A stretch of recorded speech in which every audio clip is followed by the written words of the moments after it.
सभी को मेरा नमस्कार। अध्याय 3 कक्षा +2 विषय अर्थशास्त्र जो कि है उपभोक्ता व्यवहार का सिद्धांत। इसके तहत आज हम पढ़ेंगे उपभोक्ता व्यवहार की धारणा क्या है। उपभोक्ता व्यवहार की धारणा को जानने से पहले सबसे पहले हम ये जानेंगे कि उपभोक्ता क्या होते हैं। उपभोक्ता एक व्यक्ति भी हो सकता है, एक संस्था भी हो सकती है या एक पूरा परिवार भी हो सकता है। उपभोक्ता किसे कहते हैं? वह व्यक्ति या संस्था या परिवार जो विभिन्न प्रकार की वस्तु या फिर सेवा का प्रयोग करे, उनका उपयोग करे और अपनी आवश्यकता की संतुष्टि प्राप्त करे, उसे उपभोक्ता कहेंगे। इसके बाद हम ये देखेंगे क्योंकि वो जिस वस्तुओं को और सेवाओं का प्रयोग करता है, उन वस्तुओं और सेवाओं को उससे संतुष्टि प्राप्त होती है। तो अब पॉइंट आते कि उपयोगिता क्या है। उपयोगिता किसी भी वस्तु का वह गुण होता है जो हमारी आवश्यकता की संतुष्टि करती है। जैसे अगर हमने 2 रोटी खाई तो 2 रोटी खाने से हमारा पेट भर जाएगा, हमारी भूख शांत हो जाएगी। तो इसका मतलब ये हुआ कि उन रोटियों में उपयोगिता है और उन्होंने हमारी आवश्यकता की संतुष्टि की है। उपभोक्ता व्यवहार क्या है? उपभोक्ता जो व्यवहार है वह एक ऐसी विधि जिसमें उपभोक्ता ये चुनाव करता है कि उसके पास जितनी भी आय है वो उसको किस प्रकार से खर्च करे। ये उपभोक्ता व्यवहार है। उपभोक्ता व्यवहार का अर्थ ये हो गया कि एक उपभोक्ता के पास जितनी आय है वो उसको किस प्रकार से खर्च करे और इसी तरीके से उसका जो मुख्य उद्देश्य क्या है। उपभोक्ता संतुलन की स्थिति को प्राप्त करना उसका मुख्य उद्देश्य है। यानी कि संतुलन कैसे होगा कि वह अपनी दी हुई आय और कीमतों को ध्यान में रखते हुए संतुष्टि सबसे ज़्यादा प्राप्त करे, यानी कि सबसे अधिक संतुष्टि प्राप्त करे। यानी कि उपभोक्ता उस समय संतुलन की स्थिति में होगा जो वह अपने व्यवहार को वर्तमान परिस्थितियों में सबसे अच्छा मानता है और उसमें कोई परिवर्तन नहीं करना चाहता जब तक कि परिस्थितियों में कोई परिवर्तन न हो जाए। यहाँ कहने का अर्थ यही है कि वह अपनी दी हुई आय और बाजार की कीमतों को ध्यान में रखते हुए अधिकतम संतुष्टि प्राप्त करना चाहता है। वो ये परिस्थिति को सबसे अच्छा मानता है। इसके बाद जो हमारा आएगा वो है उपभोक्ता बजट, जिसको कि हम बजट समूह या बजट रेखा भी कहते हैं। उपभोक्ता बजट को 2 और नामों से भी जाना जाता है। एक है हमारी बजट रेखा और एक है कीमत रेखा, जो कि हम अभी पढ़ेंगे। कोई भी 2 वस्तुओं के एक ऐसे समूह के जिससे कि प्राप्य संयोग को प्रकट करता है, जबकि वस्तुओं की कीमतें व उपभोक्ता की आय दी हुई हो। यानी कि उपभोक्ता बजट किसको व्यक्त करता है? कोई भी कोई भी प्राप्य संयोग कब वो होते हैं जिन्हें प्राप्त किया जा सके, उनको व्यक्त करता है, जबकि वस्तुओं की कीमतें और उपभोक्ता की आय दी हुई हो। उपभोक्ता बजट से हमारा अभिप्राय उपभोक्ता की निर्धारित आय है। यानी कि अगर उपभोक्ता बजट की बात करें तो इसका मतलब हो गया कि उपभोक्ता की आय कितनी है। उपभोक्ता की आय को समझने के लिए हम यहाँ पर कुछ मान्यताएं लेंगे। इस व्यवहार को समझने के लिए, उपभोक्ता व्यवहार को समझने के लिए उपभोक्ता को जो आय है वो बिल्कुल निश्चित है। उपभोक्ता की जो आय है वो निश्चित है। जैसे कि हम मान लेते हैं कि उसकी आय 60 रुपये है और उपभोक्ता 2 वस्तुओं पर खर्च करता है, और ये जो 60 रुपये हैं वो 2 वस्तुएं सेब और संतरों पर खर्च करता है। और इसी तरीके से उसे कीमतों के बारे में भी पूरा पता है। सेब 2 रुपये प्रति इकाई है और संतरा 1 रुपये प्रति इकाई है।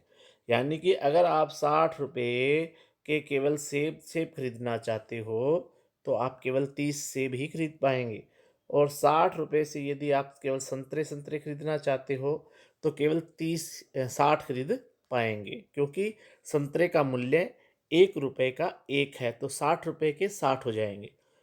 इसको हम समझने के लिए हम यहाँ पर एक तालिका लेते हैं। जैसे अब उसके पास 60 रुपये हैं। इस 60 रुपये से उसकी जो उपभोग संभावनाएँ क्या होगी? ये पहली उपभोग संभावना है, ये वाली, क्योंकि सेब का मूल्य जो है 2 रुपये है। सेब का मूल्य 2 रुपये है और जो हमारा सेब का मूल्य है वो 2 रुपये का है, जबकि संतरे का जो मूल्य है वो 1 रुपये का है। ये 2 रुपये का है और ये 1 रुपये का है। तो 60 रुपये के अंदर अगर सेब कुछ भी न खरीदे जाएँ, तो संतरे की मात्रा जो है वो 60 खरीदी जाएगी। अब सेब यदि 10 खरीद लिए जाएँ, तो 10 सेब खरीदे जाएँगे तो 20 रुपये जो है वो हम सेब पर खर्च कर देंगे। अब बाकी हमारे पास बच गए 40। 40 में से 1 रुपये का 1 संतरा आता है, इसलिए हम 40 संतरे खरीद लेंगे। इसी तरीके से हम क्या करेंगे कि हम यहाँ पर अगर 20 सेब खरीद रहे हों, तो 20 सेब, 1 सेब 2 रुपये का है, तो यहाँ पर हम 40 रुपये तो यहाँ खर्च कर दिए। अब हमारे पास बच गए 20 रुपये। 20 रुपये के हम कितने लेंगे? 20 संतरे, क्योंकि संतरे का मूल्य 1 रुपये है।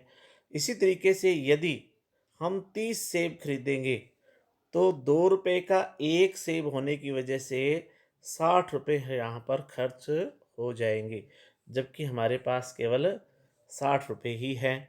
तो यहाँ पर संतरे खरीदने के लिए अब हमारे पास कोई भी इनकम नहीं बची, तो संतरे जो है वो हमारे कितने होंगे? केवल 0 होंगे। हम इसको, इसी जो तालिका को है समझने के लिए डायग्राम बनाएँगे। अब आप यहाँ पर देखेंगे कि जो हमारे पास डायग्राम है, तो यहाँ पर देखिए गुड जो 1 है वो सेब को शो कर रही है, मैं यहाँ लिख देता हूँ एप्पल, और गुड 2 जो है वो ऑरेंज को शो करती है, मैं ओ लिख देता हूँ ऑरेंज।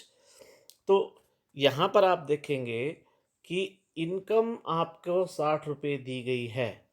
इस 60 रुपये के आधार पर ए और जो बी है ये एक बजट रेखा है। ए बी जो है वो बजट रेखा है। इस स्थिति में अगर मान लीजिए आप पूरी की पूरी इनकम सेब खरीदने में लगाते हो, तो आप बी बिंदु पर होंगे, और यदि यही 60 रुपये आप ऑरेंज खरीदने में लगा देते हो, तो आप ए बिंदु पर होंगे, क्योंकि अगर 60 रुपये सेब खरीदने के लिए लगाएंगे तो 30 सेब आएंगे हमारे पास, और यदि हम संतरे खरीदेंगे तो हमारे पास 60 संतरे मिल जाएंगे।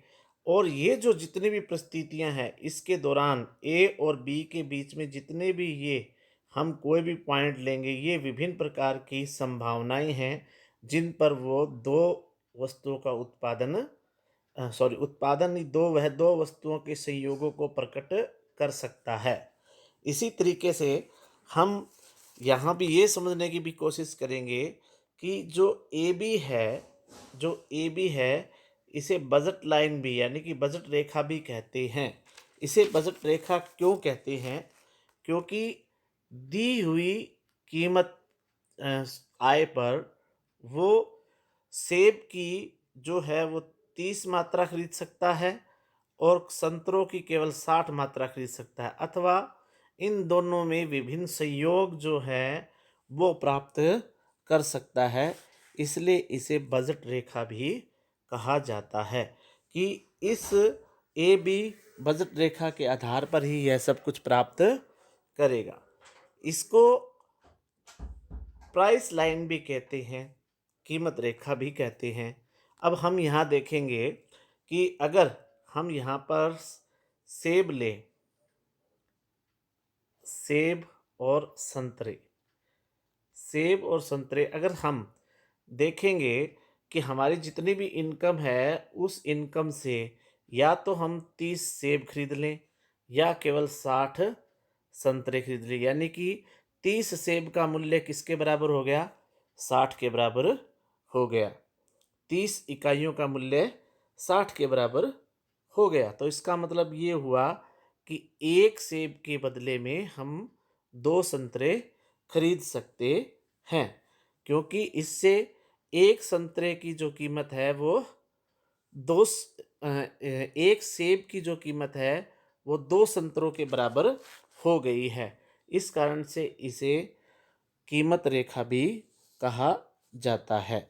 हम इसको इस तरीके से भी दिखा सकते हैं, 60/30 यानी कि 2/1। इसका मतलब हो गया कि एक जो सेब है उसकी कीमत कितनी है? 2। एक सेब की कीमत कितनी हुई? 2 संतरों के बराबर हुई। इस कारण से इसे कीमत रेखा भी कहा जाता है।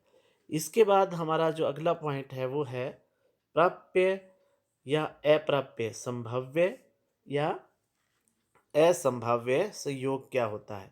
जैसे आप यहाँ देखेंगे कि हमारे पास जो है ये एक डायग्राम है।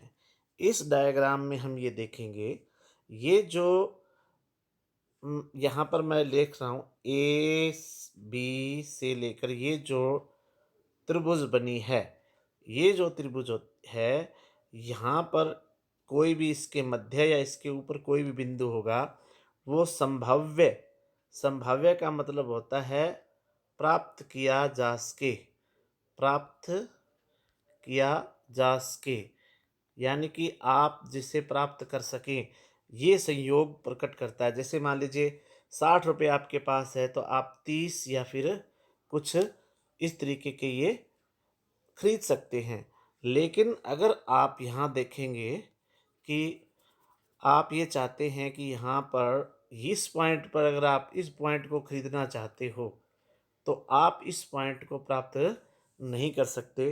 तो ए बी जो रेखा है इससे बाहर जो भी एरिया है या क्षेत्र है वो ऐसा क्षेत्र है कि दिए हुए 60 रुपये पर हम उस संभावना को खरीद नहीं सकते, इसलिए इसे अप्राप्य या असंभाव्य संयोग कहेंगे। जबकि इस जो त्रिभुज के अंदर जो भी पॉइंट होगा वो हमारी दी हुई आय से हम प्राप्त कर पाएंगे। ये हमारा आज का विषय। इसके अगला जो भाग हम करेंगे वो अगले वीडियो में। तब तक के लिए सभी को नमस्कार।